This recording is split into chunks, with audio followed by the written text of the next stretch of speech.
You've heard it 1,000 times. Africa is the richest continent stolen dry by outsiders. It's a powerful sentence and it comforts a certain kind of story. But feelings are not data. Tonight I want to separate the slogan from the measurable, honestly, calmly, and with plain numbers. Start with a simple test. How much gas, oil, and metal does the whole continent actually hold compared with single countries?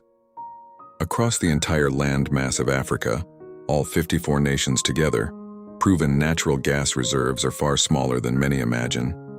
In fact, one small state like Qatar holds a single gas field that exceeds the proven gas reserves of the entire continent. One field, one country, larger than an entire continent's proven total. Oil tells a similar story. Some countries in the Middle East possess sovereign reserves that match or surpass the confirmed oil reserves of whole continents.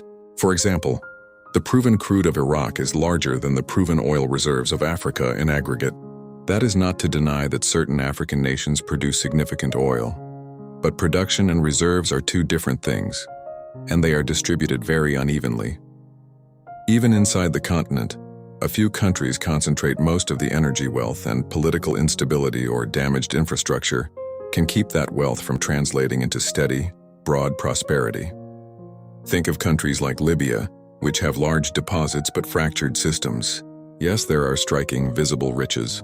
Cobalt in the Democratic Republic of the Congo, phosphates in Morocco, bauxite in Guinea.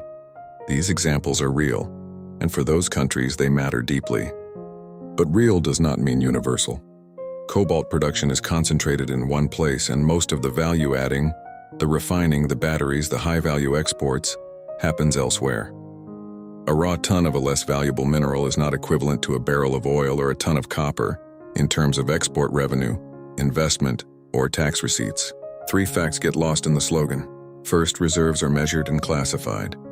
Proven reserves are not the same as wishful thinking. Second, volume is not value. A lot of a low-price mineral may be worth far less than a little of a high-price resource. Third, extraction and governance matter far more than the mere existence of resources. A country with abundant ores can remain poor if the mines are controlled externally, if there is no local refining industry, if corruption siphons off revenues, or if transport and energy systems prevent building factories.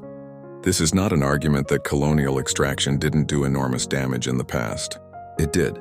Entire economies were reshaped to serve foreign markets, and that history leaves scars. But repeating the blanket sentence, Africa is the richest continent, as if it's a current economic fact, obscures the real questions we should be asking. Which countries have proven reserves? Which resources bring local jobs and factories? Who controls the refineries and the ports? How are resource revenues managed and invested in schools, hospitals, roads? There are hopeful paths. When a country moves from exporting raw ore to refining and manufacturing, the economic gains multiply. When governments invest resource revenues in infrastructure and education, the next generation has a chance to build industry. When legal frameworks and transparency keep more value inside national borders, citizens see public services improve. So if you want to argue that Africa should be richer, don't stop at the slogan.